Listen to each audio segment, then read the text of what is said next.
بسم اللہ الرحمن الرحیم الحمد للہ رب العالمین والصلاة والسلام علی رسولہ النبی الکریم محمد وعلی آلہ وصحبہ اجمعین ومن تبعہم بإحسان ودعا بدعوتہم الی یوم الدین اما بعد فقال اللہ سبحانہ وتعالی فاعوذ باللہ من الشیطان الرجیم بسم اللہ الرحمن الرحیم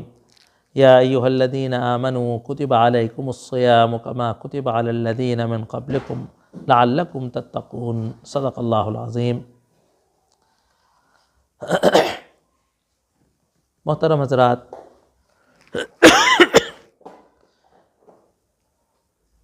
جیسا کہ آپ نے ابھی سنا کہ شعبان کا مہینہ الحمدللہ شروع ہو گیا ہے اور ابھی رجب کا مہینہ چل رہا تھا، اور اب ٹھیک اس کے ایک مہینے بعد انشاءاللہ رمضان المبارک کا مہینہ آنے والا ہے۔ احادیث مبارکہ میں آتا ہے کہ نبی کریم صلی اللہ علیہ وآلہ وصحبہ وسلم رجب کے مہینے میں اور شعبان کے مہینے میں عبادات کا، روزوں کا بڑا اہتمام کرتے تھے، اور اس کی وجہ یہ بتائی جاتی ہے کہ آپ رمضان کی تیاری کرتے تھے۔ کسی بھی مہینے کی فضیلت کے پر گفتگو کرنے سے پہلے ایک بات سمجھنا ضروری ہے کہ تمام اوقات، تمام گھڑیاں،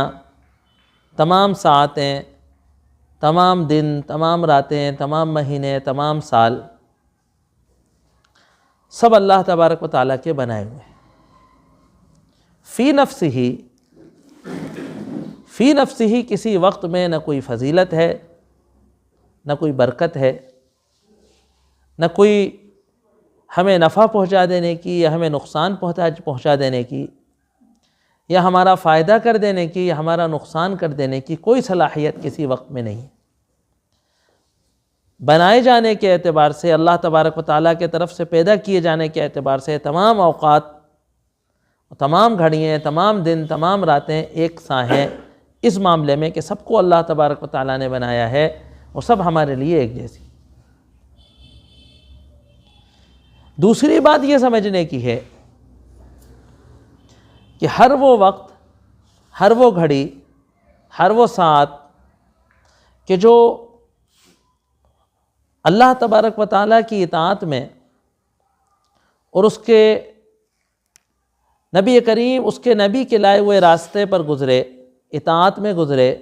اللہ کی شریعت میں گزرے، وہ مبارک گھڑی ہے، خوشی کی گھڑی ہے۔ اور ہر وہ ساعت کہ جو اللہ کی نافرمانی میں، شریعت کے خلاف گزرے، بغاوت میں گزرے، اپنی منمانی میں گزرے، غیر اللہ کی اطاعت میں گزرے، وہ نحوست والی گھڑی ہے۔ اس کو دماغ میں بٹھا لینے کے بعد پھر یہ سمجھنے کی بات ہے کہ خود اللہ تبارک و تعالیٰ نے کہ جو تمام اوقات کا اور ایام کا اور مہینوں کا خالق ہے، اس نے بعض اوقات میں اور بعض مقامات میں دوسرے اوقات اور دوسرے مقامات کے اعتبار سے فضیلتیں رکھی ہیں۔ جیسے ساری دنیا کے مقابلے میں حرم کی فضیلت ہے، دنیا کے تمام مکانات کے مقابلے میں مساجد کی فضیلت ہے، مساجد کے تمام جگہوں کے مقابلے میں منبر و محراب کی فضیلت ہے، جو امام سے جتنے قریب نماز پڑھے گا اس کو اتنی فضیلت حاصل ہوگی۔ مہینوں میں اللہ تبارک و تعالیٰ نے رمضان کو فضیلت عطا کی، دنوں میں اللہ تبارک و تعالیٰ نے ہفتے میں جمعے کو فضیلت عطا کی، سال میں یوم عرفہ کو فضیلت عطا کی، عاشورے کو 10 محرم کے دن کو فضیلت عطا کی، راتوں میں لیلۃ القدر کو فضیلت عطا کی۔ یہ غور کرنے کی بات ہے کہ اللہ تبارک و تعالیٰ نے کچھ مقامات کو اور کچھ اوقات کو فضیلت و برکت کے لیے چنا اور اس کے اندر اس نے اپنی کسی حکمت کے تحت، اپنے علم کے تحت فضیلت و برکت عطا کی۔ یہ فضیلت و برکت کیوں عطا کی؟ ہم لوگوں کا ایک مزاج ایسا بن گیا ہے، تبرک والا مزاج اس طرح سے بن گیا ہے کہ ہم یہ سمجھتے ہیں کہ اگر ہم کسی فضیلت کے وقت میں یا فضیلت کے مقام پر موجود ہیں، برکت کے وقت میں یا برکت کے مقام میں موجود ہیں، تو جس طریقے سے بارش کے اندر کوئی بھی جا کر جو سڑک پر کھڑا ہو جائے گا بھیگ جائے گا، جو شیڈ سے نکل کر باہر آ جائے گا وہ بھیگ جائے گا، ہم یہ سمجھتے ہیں کہ اگر جمعے کا دن ہے یا رمضان کا مہینہ ہے یا شعبان کا مہینہ ہے یا رجب ہے یا رمضان المبارک کا آخری عشرہ ہے، رمضان کی راتیں ہیں، لیلۃ القدر ہے، تو اگر ہم اس کے اندر موجود ہیں تو ہم پر برکت ٹپک رہی ہے۔ یہ ایک عمومی سا ایک تصور ہمارے دماغوں میں بن گیا ہے۔ اس کا مظہر ہمیں نظر آتا ہے کہ رمضان المبارک کی برکتوں والی راتوں میں ہمارے نوجوان سڑکوں پر، تفریح گاہوں میں، بازاروں میں، تالاب کے کنارے، چائے کی دکانوں میں، پان اور گٹکے کی گمٹھیوں پر کھڑے رات بھر آوارہ گردی کرتے رہتے ہیں، بائکوں کو ادھر سے ادھر دوڑاتے رہتے ہیں، بیماروں اور مریضوں کی نیند خراب کرتے رہتے ہیں۔ وہ سمجھتے ہیں کہ خالی جاگ لینے سے لیلۃ القدر، خالی جمعے کے دن کسی کے پیدا ہو جانے سے، جمعے کے دن کسی کے انتقال ہو جانے سے، ہے نا، پوری مسجد کمیٹی کو مبتلا کر کے، پارکنگ کو عذاب میں مبتلا کر کے جمعے کے دن نکاح کر کے سمجھتے ہیں کہ شادی میں برکت ہوگی۔ یہ ایک ہمارا عمومی تصور بن گیا ہے نا۔ اس کے لیے میں اکثر لوگوں سے کہتا ہوں کہ دیکھیے، دنیا کا سب سے بدترین آدمی جو اللہ کا سب سے بڑا دشمن تھا تاریخ انسانی میں، فرعون کے بعد، یا یہ کہیں کہ اسلام کی تاریخ میں سب سے بڑا اللہ کا دشمن جو ابو جہل تھا، ہے نا، اس کی موت کے لیے اللہ تبارک و تعالیٰ نے سال کا سب سے افضل مہینہ اور ہفتے کا سب سے افضل دن جمعہ چنا۔ کیا رمضان اور جمعے میں مرنے سے غزوہ بدر کے کافروں کے جہنم رسید ہونے میں کوئی فرق پڑا؟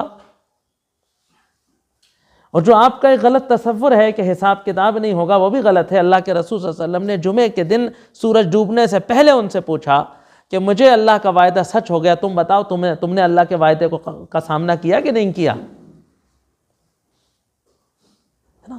تو سب سے پہلے تو ہمیں ذہنوں سے اس تصور کو کلیئر کرنا ہے کہ کسی وقت میں اور مقام میں اللہ کی یہاں فضیلت و برکت کا جو مطلب ہے وہ کیا ہے۔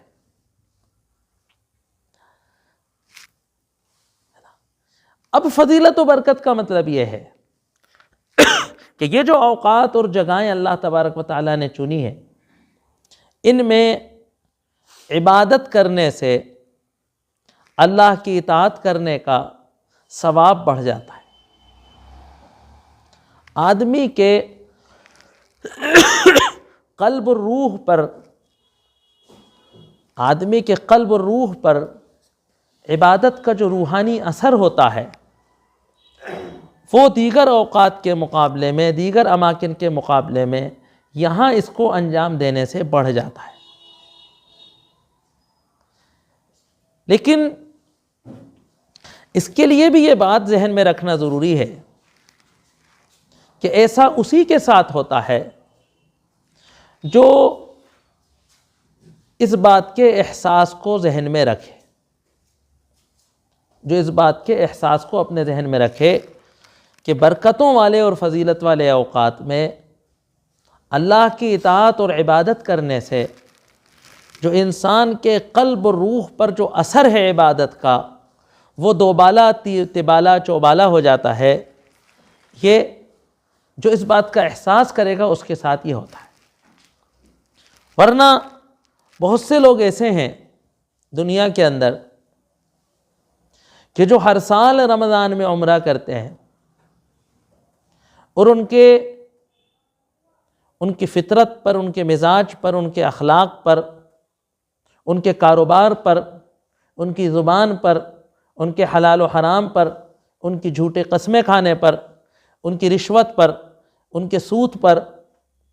ان کی بے پردگی پر کوئی فرق نہیں پڑتا، کوئی فرق نہیں پڑتا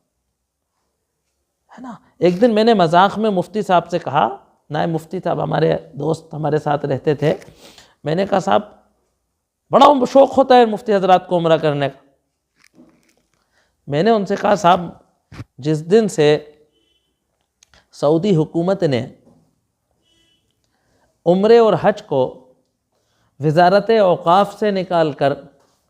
ٹورزم ڈپارٹمنٹ کو دے دیا ہے، اس دن سے عمرہ ٹورزم کا ایک تفریح بن چکا ہے. حالانکہ انما الاعمال بالنیات ہے نا. پہلے عمرے کا ویزا وزارت اوقاف لگا کر دیتی تھی، اب عمرے کا ویزا جو ہے ٹورزم منسٹری سے لگتا ہے، وزارت سیاحت دیتی. تو خیر بہرحال تو اللہ تبارک و تعالیٰ نے انہی مبارک اوقات میں سے ایک وقت رمضان المبارک بنایا ہے. یہ انسان کی روحانی تربیت کا ہے نا، انسان کی روحانی تربیت کا ایک، جس کو آپ کہیں گے کہ ایک ٹریننگ پیریڈ